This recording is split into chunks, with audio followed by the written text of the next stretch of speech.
Hello, my name's Jan Dewing and I'm a visiting professor with the University of Wollongong in partnership with the Uniting Care Agent in the South East region. And I wanted to contribute to this presentation today as part of the project. First of all, I need to explain that if you can hear anything that sounds at best like the pitter-patter of tiny feet, or at worst something that sounds like a Geiger counter, it is in fact the delightful English spring rain. I've been waiting to record this, hoping that the rain would pass, but it looks as if it's settled in for the day, so I just wanted you to know that might be some background noise that you can hear. I have to say that if I'd done this last weekend, it was delightfully sunny, but there you go.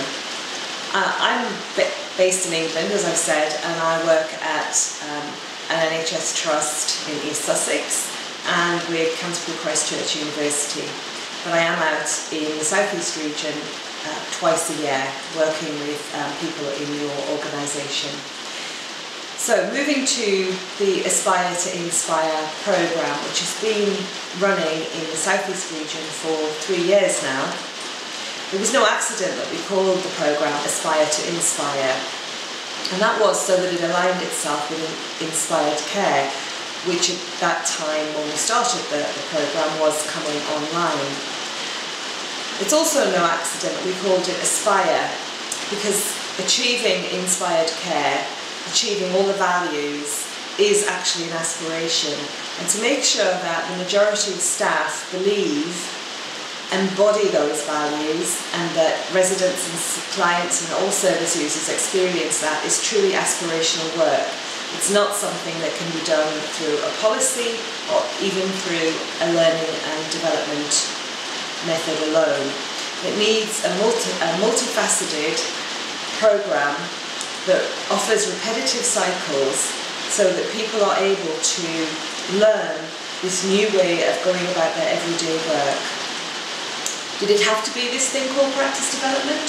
Well, probably not. There are other ways of doing this, but practice development does offer a very clear set of values, a very clear set of principles, methods and ways of evaluating progress. So overall, when you put those things together and you get a team of inspirational people together, it certainly acts as a catalyst. Having said that, achieving meaningful cultural change for a majority of employees across a large organisation, across multiple sites with different local ways of working, is very, very hard work. And I think the team would be the first to admit that it's a slog.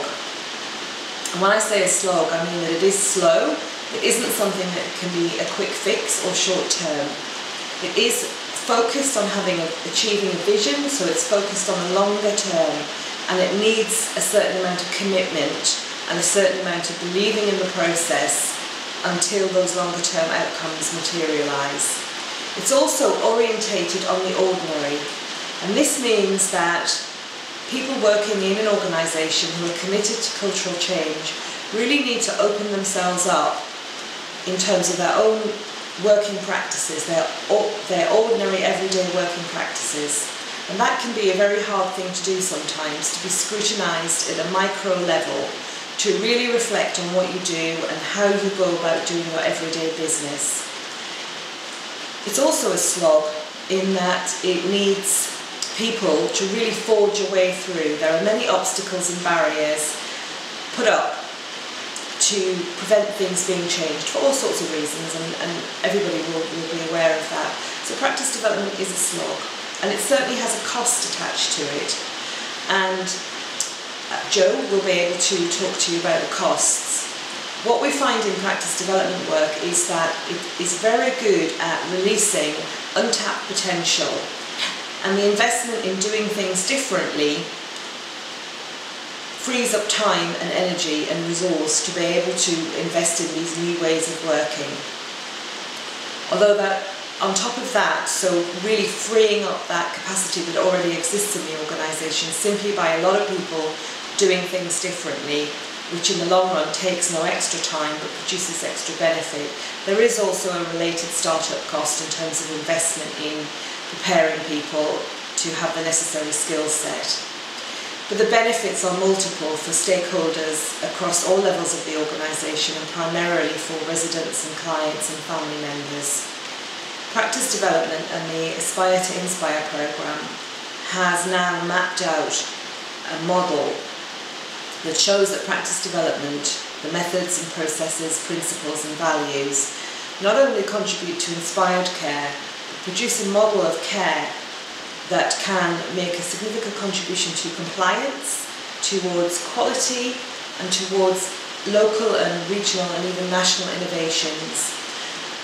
So what we've been aiming to do in Aspire to Inspire is move from what we've called person-centred moments, which I think everybody would agree are there in everybody's work every day. Those moments aren't enough because they're not joined up and they can be too inconsistent. And we've moved to produce person-centred patterns, which is about the quality aspect, and the programme is now also moving to really look at innovations in work, and this is where you really start to see a person-centred culture.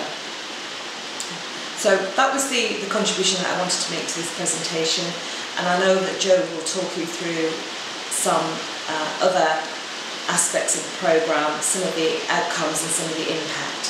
So thank you very much for letting me join you today. Bye-bye.